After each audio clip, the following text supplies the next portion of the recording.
Hello students, आपका स्वागत है आपके अपने चैनल इजी वे पर। और आज हम आपके लिए लेकर आए हैं यूनिफॉर्म कंटिन्यूटी की एक बहुत ही बढ़िया क्वेश्चंस की सीरीज़, जो आपके सिलेक्टेड क्वेश्चंस हैं और ये पेपर्स में बहुत ज़्यादा आते रहते हैं। तो स्टूडेंट्स, हमने आपके लिए ये सीरीज़ तैयार की है और लगातार आप बने रहिए हमारे साथ में। हमारे चैनल को सब्सक्राइब कीजिए ताकि ऐसी वीडियो और भी आपके पास सबसे पहले पहुँचे नोटिफिकेशंस। देखिए स्टूडेंट्स, आपके सामने है पहला क्वेश्चन, और पहला क्वेश्चन है if a function F X is continuous in a close interval A B. अगर एक फंक्शन एफ एक्स कंटिन्यूस है किसी क्लोज इंटरवल ए बी में, then it is bounded in that interval. अगर कोई फंक्शन एफ एक्स कंटिन्यूस है close interval A B में, then it is bounded in that interval. तो इस थ्योरम का क्या नाम है? अगर वो बाउंडेड कह रहा है तो इसको ऐसे नाम याद रखिए। ये क्या किस नाम से याद रहेगी? Boundedness theorem. ठीक है स्टूडेंट्स, आगे आपके सामने स्क्रीन पर है next question. If a function F X is continuous in A B, interval A B में अगर कोई फंक्शन कंटिन्यूस है, then it attains its supremum and infimum at least once. तो कम से कम एक बार उसमें उसके सुप्रीमम तो मोस्ट ग्रेटेस्ट वैल्यू होती है, most great value, infimum least value होती है। तो जो सबसे बड़ी the greatest value and the least value exist in the interval, function की वैल्यू लीस्ट और ग्रेटेस्ट दोनों एग्जिस्ट करती हैं। तो इस तरह से नाम इसको जो लीस्ट और ग्रेटेस्ट, तो वहाँ से आप इसकी ट्यूनिंग से याद रख सकते हैं, राइमिंग से। मोस्टेस्ट थ्योरम इसका नाम है। इसका बी ऑप्शन बिल्कुल करेक्ट है स्टूडेंट्स, बी ऑप्शन आपका बिल्कुल करेक्ट है। तो हम चलते हैं नेक्स्ट क्वेश्चन पर। आपके सामने स्क्रीन पर है next question. If F is continuous in interval A B, यदि f कंटिन्यूस है इस इंटरवल ए बी में, and F A and F B have opposite signs. किसी इंटरवल ए बी में फंक्शन तो कंटिन्यूस है and F A and F B have opposite signs, और F ए और एफ बी के अपोजिट साइंस हैं, then there is at least one value of X for which f x vanishes. If f is continuous in A b, तो f continuous दिया हुआ है इसने, ध्यान रखिए f कंटिन्यूस बोला है इसने, f is continuous a b, f and F A and F B have opposite signs, then there is at least one value of x for which f x vanishes. There is at least one value of x for which f x vanishes. तो इनके बीच में एक point ऐसा जरूर होगा जहाँ पर F x की वैल्यू 0 आ जाती है, and this is known as, ये वैल्यू क्या जानी जाती है, उसको हम किस थ्योरम से नाम से जानते हैं? वो है बोल-जानो थ्योरम। फिर से एक बार समझिए, यदि f कोई कंटिन्यूस फंक्शन है किसी इंटरवल ए बी में, और एफ ए और एफ बी अपोजिट साइन देते हैं, एफ ए पर वैल्यू मान लिया पॉजिटिव आ रही है, एफ ए पर वैल्यू पॉजिटिव आती है इसकी, ठीक है, और एफ ए मान लिया हमने, और एफ बी पर निगेटिव आती है वैल्यू, तो पॉजिटिव और निगेटिव वैल्यू आ रही है अलग अलग पॉइंट पर, then there is at least one value of X. तो उनके बीच में एक ऐसे पॉइंट जरूर होगा जहाँ पर एक्स की मतलब फंक्शन की वैल्यू वेनिसेज 0 हो जाती है, और इस थ्योरम का नाम है बोल-जानो थ्योरम इस थ्योरम का नाम है। तो स्टूडेंट्स, आपको ये याद कर लेना है। बहुत इंपॉर्टेंट क्वेश्चंस हम आपके लिए लेकर आए हैं स्टूडेंट्स। आगे देखिए, आपके सामने है स्क्रीन पर। If a function f is continuous in the close interval A B, अगर कोई फंक्शन f कंटिन्यूस है किसी क्लोज इंटरवल ए बी में, यदि कोई फंक्शन कंटिन्यूस है किसी क्लोज इंटरवल ए बी में, then F x must take at least one values between F A and F B. तो एफ ए और एफ बी के बीच में इसकी कम से कम एक वैल्यू जरूर होनी चाहिए, और this is known as intermediate value theorem. इसका नाम है इंटरमीडिएट वैल्यू थ्योरम। देखिए, मोस्टेस्ट होती है लीस्ट ग्रेटेस्ट, बोल-जानो होता है कि उसके बीच में अगर एफ ए पॉजिटिव निगेटिव है तो एक ज़रूर पॉइंट होता है जहाँ पर, देखो इससे याद रख लो ना, 0 0 इसमें आई हुई है, देखो 0, तो यहाँ से इसका मतलब है ये हमारी बोल-जानो थ्योरम है। और इसमें कह रहा है कि अगर f कंटिन्यूस फंक्शन है इंटरवल ए बी में, then F x must take at least once all values between F A and F b. कम से कम एक बार जो है एफ एक्स की वैल्यू एफ ए और एफ बी के बीच में ज़रूर लाई करती हैं। एफ ए तो एफ ए और एफ बी के बीच में, जैसे बात कर रहा है एफ ए और एफ बी के बीच में ज़रूर वैल्यू निकल के आती है, एफ ए और एफ बी के बीच में यहाँ ये वैल्यू ज़रूर निकल के आती है, तो इसका मतलब इंटरमीडिएट है। इंटरमीडिएट बीच में तो होता है, तो इसका मतलब बीच में से वैल्यू निकल के आती है। ठीक है स्टूडेंट्स, इस प्रकार से आप इसको याद रख सकते हैं। तो ये मैंने थ्योरम बताई हैं, आपको याद रखनी है। लीस्ट और ग्रेटेस्ट की बात करता है तो मोस्टेस्ट है। अगर एक पॉजिटिव एक निगेटिव उसकी बात करता है तो बोल्जानो है, क्योंकि उसमें जीरो बनी हुई है। इस तरह से तो जीरो है ना, वेनिसी एफ एक्स वेनिसिस तो जीरो बनी हुई है, तो इसका मतलब ये बोल्जानो थ्योरम है।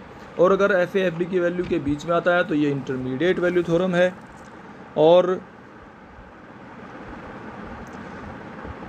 एक बोरेल्स थ्योरम पढ़ी है हमने। बोरेल्स थ्योरम था कि अगर हम इंटरवल के सेम सब इंटरवल बनाते जाएं और उनमें से उनसे सेम सब इंटरवल में अगर हम fx1 minus fx2 less than epsilon होता है और fx1 x1 x2 सेम सब इंटरवल के पॉइंट हैं तो fx1 minus fx2 less than epsilon होता है, तो ये हमारी थी बोरेल्स की थ्योरम। तो 4 थ्योरम मैंने आपको बता दिए हैं बिल्कुल शॉर्ट में। स्टूडेंट्स देखिए नेक्स्ट क्वेश्चन है, the function f defined on from r to r, r से r पर डिफाइन है। fx equal to limit m tends to infinity limit n tends to infinity cos factorial m pi X to the whole power 2n is. ये देखिए वैसे तो देख के आप बता सकते हैं, और मैंने आपको तरीका बताया हुआ है। अगर किसी में ऐसे पावर दी हुई है तो वो जो है ना वो टोटली डिसकंटिन्यूअस होगा। तो ये टोटली कैसा होगा, डिसकंटिन्यूअस होगा। आप देख के बता सकते हैं इसे। लेकिन अगर आप सॉल्यूशन चाहते हैं तो मैं आपको इसका थोड़ी सी देर में, बस आधी मिनट में इसका सॉल्यूशन मैं आपको निकाल के बता देता हूँ। स्टूडेंट्स आप लगातार बने रहिए, मैं इसलिए दिखा रहा हूँ ताकि आपको ज़्यादा से ज़्यादा ये याद रह सके। क्या स्टूडेंट्स आप देखिए क्वेश्चन, अगर मैं इसे निकाल के दिखाता हूँ आपको, इस स्क्रीन पर छोटी स्क्रीन है तो ये मिटाता रहूँगा मैं और इसको समझाता रहूँगा आपको। तो देखिए अगर हम ये वैल्यू लेते हैं x, अगर हम एक रेशनल नंबर लेते हैं तो रेशनल नंबर लेने पर कोस फैक्टोरियल m पाई x, जो ये वैल्यू होगी रेशनल नंबर लेने पर कोस फैक्टोरियल m पाई x की वैल्यू हो जाएगी। मैं लिख देता हूँ कोस फैक्टोरियल m, ठीक है ना, ये फैक्टोरियल m पाई x, इसकी वैल्यू हो जाएगी 1 प्लस माइनस 1, ठीक है। और इस प्रकार से हम इसकी वैल्यू निकालेंगे तो ये वैल्यू आ जाएगी, जब चूंकि इसकी पावर होल पावर 2n है तो इसकी वैल्यू आ जाएगी +1। और अगर हम ये तो हमने लिया है कि x एक रेशनल नंबर है, और अगर x एक इरेशनल नंबर है, ये तो रेशनल में प्लस आ गया, अगर x रेशनल नंबर है तो कोस फैक्टोरियल m पाई x की वैल्यू -1 और +1 के बीच में होगी, क्योंकि कोस की वैल्यू होती है -1 और +1 के बीच में।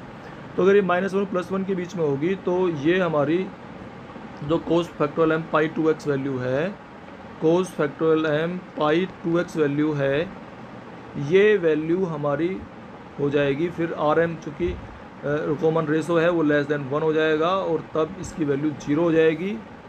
तो इस प्रकार से हम देखते हैं, ये आप देख भी सकते हैं, हमने जो most important questions of uniform continuity की एक वीडियो डाली हुई है, उसमें आप जाके देख सकते हैं। स्टूडेंट्स ज़रूर देखिए, वहाँ पे आपको क्लियर बताया हुआ है। तो वहाँ उसमें हम ये देखते हैं कि जो हम कोई भी एक्स रेशनल या रेशनल वैल्यू लेते हैं तो वहाँ पर ये अलग अलग वैल्यू निकल के आती हैं, यानी कि हर जगह पर fa+0 fa-0 एग्जिस्ट ही नहीं करते, ठीक है ना। fa+0 और fa-0 जो है वो एग्जिस्ट ही नहीं करते हैं। तो जब ये एग्जिस्ट नहीं कर रहे हैं तो इसका मतलब है हम इसको there are infinite number of rational and infinite number of irrational points in any neighborhood of a minus h, a plus h of a, however small h may be, and at these points the functional values differ widely.